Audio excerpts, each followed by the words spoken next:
Redditors who have been in coma for a long time, greater than 1 year, what was it like to wake up again, and how did you adjust to literally a long fast forward? I had no idea where I was. I had no idea what happened. Months later I was still learning about who did, or didn't, visit, pray, call, ask. Finances were a total mess. Trust me, companies do not care. Massive debt and financial penalties. And took over 18 months to get a job after painful physical rehabilitation and explaining over and over and over that I was in a coma. Not just not working. Then COVID. I feel ya. It's been a financial nightmare for me too. I don't think I'll ever recover from this. There is no forgiveness for us. Recently, I totally lost it on a debt collector. I was screaming through the phone at him, "Do you fucking think I planned this? What part of $0 do you not understand?" Fortunately I was given Social Security disability, so the working thing has a little relief, but it is a penance of what I used to earn. Unfortunately, because I got behind on child support, due to coma, the state is taking a major chunk out of my disability income to make up the arrears. I have to come up with $3K. I don't have to go to court and maybe get that reduced. Both my boys are Marines now, but the state's still taking money for child support arrears, putting me further in the financial hole. Some days I think about just robbing banks to get out of this. If I don't get caught, great. If I do, I can go live with the feds, prison. Either way it is a win-win situation. Debt collectors are cunts. When my youngest was a baby and my ex and I were split up, I answered a call from them. The baby was screaming and I was trying to console him. As I was trying to explain that I had 3 kids under 3 and wasn't even able by formula that week, the woman literally said, "I don't care. We need to talk about your debt." I said, "You heartless bitch," hung up and set my phone to send any number that wasn't in my contacts to go straight to voicemail. The debt wasn't even my fault, as the bank reneged on my insurance when I ended up in a wheelchair for 4 months. They defaulted me and sold the debt. My credit is shot, but I won't even try to communicate with them anymore after that. I had a Best Buy credit card that I used to buy an iPad. Unknowingly I somehow also got some type of service with the iPad, and was paying $5/mo for something I didn't even know what it was. Finally, after a year of paying it every month, I called to cancel the service and the card so I could better manage my already crippling debt, largely due to student loans. They told me everything was canceled. I believed them and got rid of the card. 3 months later I get an email saying I have a balance of $100 plus due to late fees from a $5 subscription fee that didn't actually get canceled. Got a call from collections and they didn't care. Ended up hanging up on them and called Best Buy to deal with it. It took 6 months for them to reverse the $5 charge that turned into $100 and get it off my credit report. That prevented me from consolidating student loans. Luckily it was such a small amount and it finally got resolved. But I was just so beyond pissed that a $5 subscription fee that I was told was cancelled ended up getting my $80,000 student loan consolidation application denied.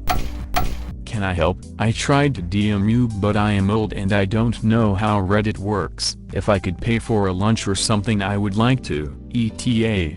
There's been a couple replies to my post and I want to clarify. I'm not really that old. I'm 31. I called myself old, because I am not tech savvy, and I don't know how a lot of platforms operate. The ops reply hit home and I want to help if I can. I was only in a coma for about 2 days, but I totally relate to the not understanding where you are. I barely remember my suicide attempt, and then suddenly I woke up in a creepy asylum. Apparently that's just what hers look like at night. I got up to investigate, and suddenly there was this horrible pain on the inside of my left elbow. I had an 4 in. Yep, I can attest, not from a coma, but other medical problems. Government, courts, lawyers, banks, credit card companies, debt collectors, etc. do not give a shit. You are not a human being, you are a number, you owe, and they don't care what your excuse is. They've heard it all and they don't care. If the problem is money related, insurance related, or quality of life related, and you're on an English-speaking site, there is a 90% plus chance the problem is American in origin. America oddly is the nicest worst place to live most people likely can think of. Sure, plenty of African counties for example have lower quality of life and way worse to live in than America, but America is uniquely the most advanced place on earth that has non-stop problems that said advancement should fix. Like, I can understand why a newly developing country in Africa that is still working on full electrification or in the middle of a civil war is worse to live in than America. But like, why are so many of the problems with America the same problems that these countries have? Should the years of advancement and all the resources this country have be able to solve these problems? Just before my grandpa died, he stopped eating and drinking and kind of went in and out of comatose states for a few days. And the doctor was explaining to us that doctors don't really like the terms coma and wake up because it implies a binary of coma and consciousness, when in reality it's a spectrum with lots of shades of gray. My dad was in a coma for 3 months due to complications after surgery for pancreatic cancer. It was just like that. Sometimes he was completely out. Sometimes he'd look at me but it wasn't clear if he actually saw me. At one point he gave thumbs up and smiled when my 2-year-old daughter visited him and said hello, and seemed to hear what we were saying to him. Clearly he was in varying degrees of consciousness. He doesn't remember much of that period though. Meanwhile, Hollywood acts like you wake up, get out of bed, fall, get back up, learn to walk for a few minutes, then run out of the hospital, and that's the more realistic way. Other times they show you waking up, pulling all the medical devices off and running away. But I believe this because our bodies have an extreme asshole use it or lose it policy. I'm fairly fit and don't really have any problems except with my lungs. I was in medically induced coma for 5 days, just 5 days, and I couldn't sit up right after waking up. Took 2 days until I could sit longer than some minutes. After that it took another day until I could stand without someone keeping me up. Still had to hold on to something, and another 2 for me to be able to walk. I lost weight from 65 kilograms to 53 kilograms in the 5-day period. Took me a month to get it back. It doesn't make sense in my head. 5 days isn't that long time, but it was weird as fuck. Truth. My dad had a car accident and a brain injury. Probably was comatose for a few weeks and lived at a rehab for months.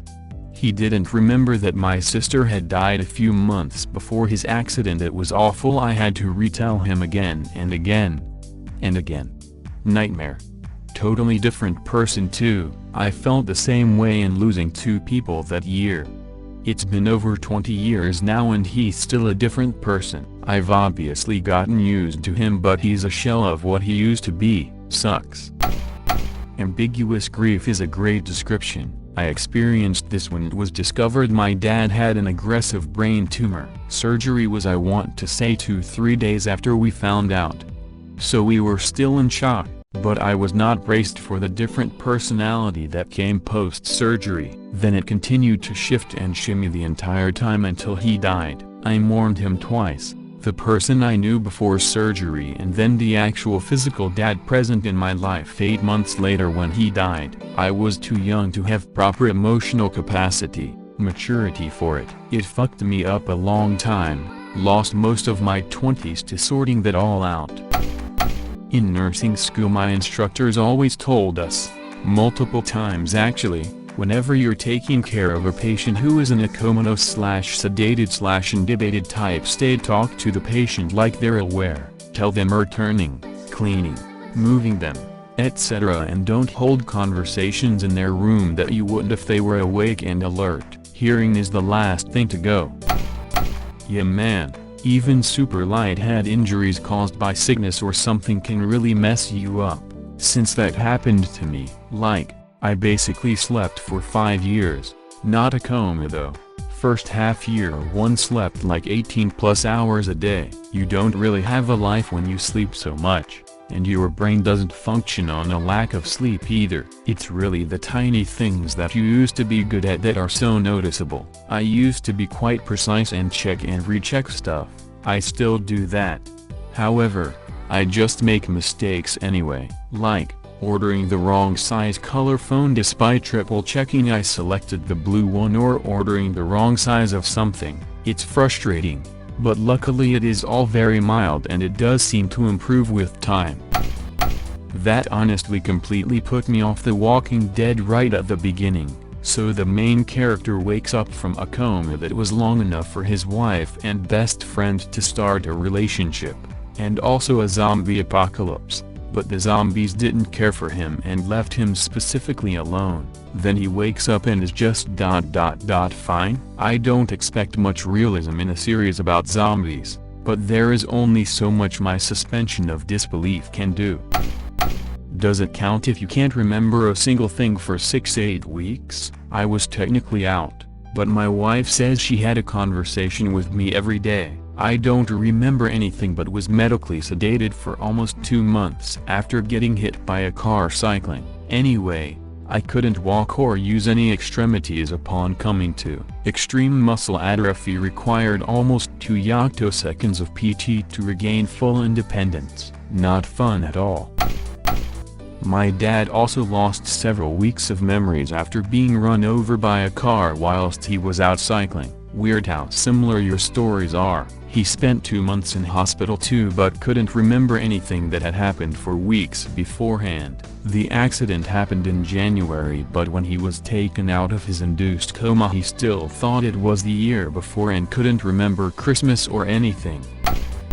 I was out for 40 days after a motorcycle accident, but I don't remember much for about 6 weeks after that as well. I was sedated with ketamine and a mix of opiates and started to wean off of them while still on a ventilator and ECMO. I was extremely confused and seeing double, so I was terrified. Communicating was very hard because of the confusion and that I couldn't talk or write. The thing I remember most vividly is the insane hallucinations I had as a result of the ketamine. I was hallucinating something that was making me freak out and trying to rip the tubes out of me, including my ventilator, chest tubes, and arterial lines, so they had no choice but to tie my limbs down and put boxing gloves on my hands. I had no idea I was doing any of that, but I had moments where I was significantly more aware of what was going on, which were so frustrating because I was completely tied down and again, couldn't communicate.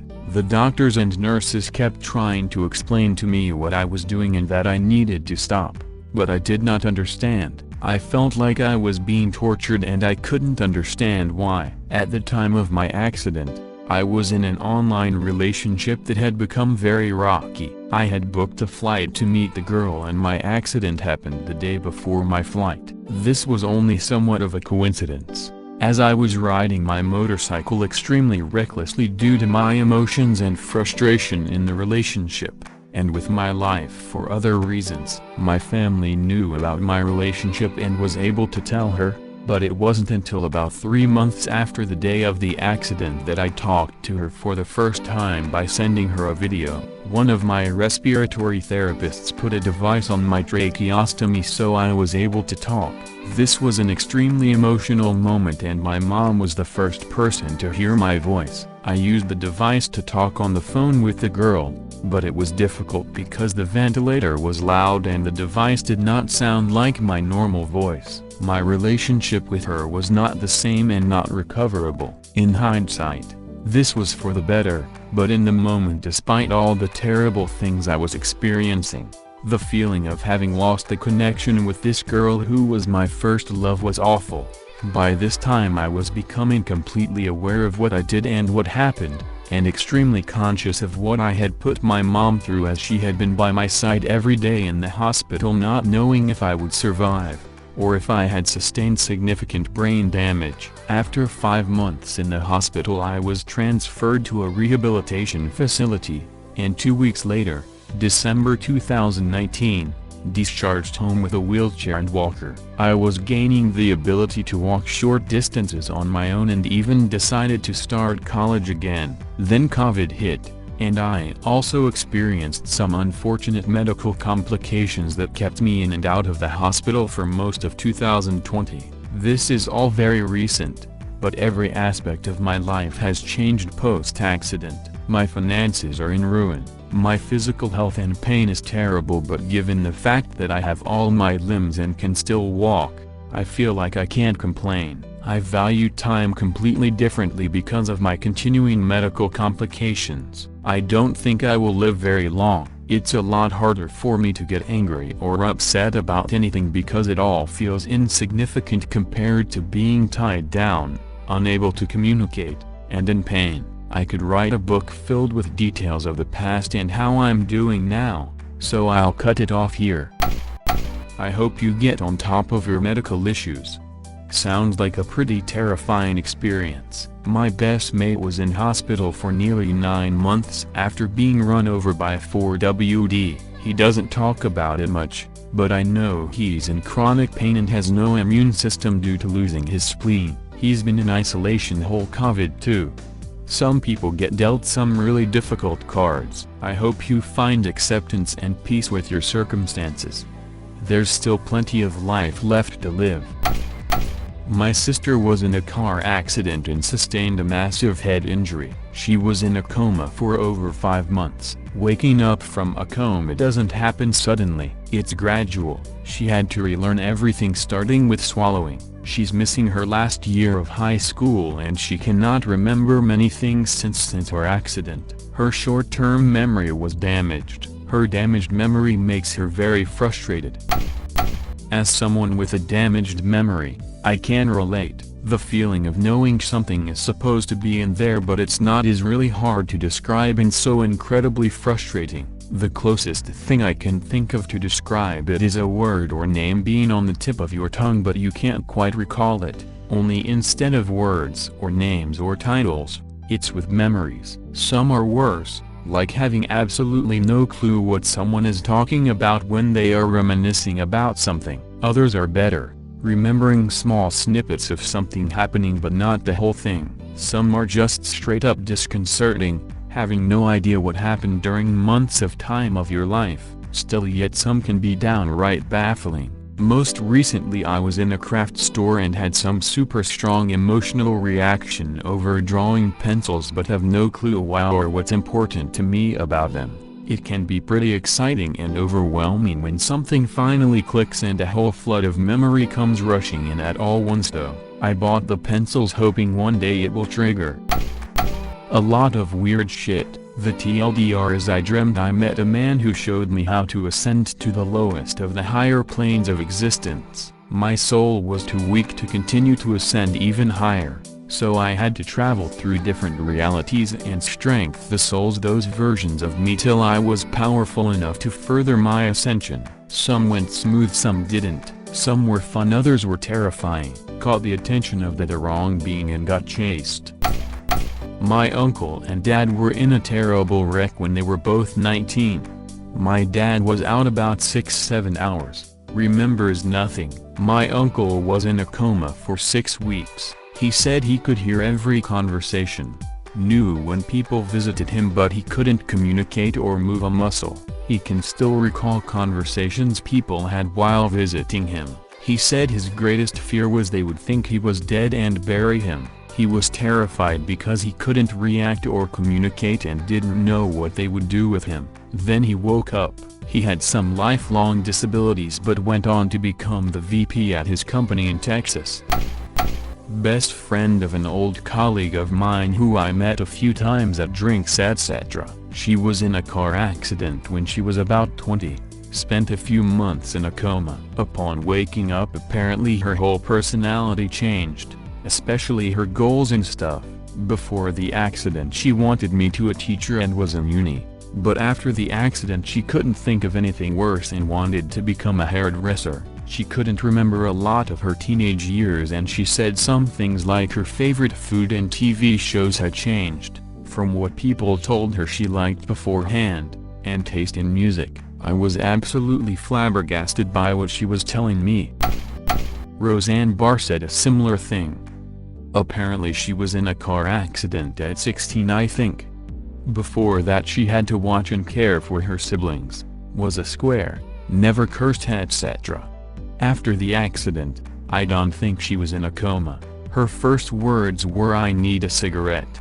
She left her family without notice, moved away, had sex, got pregnant, put the baby for adoption, had more children, wasn't afraid to speak her mind. I found it really interesting.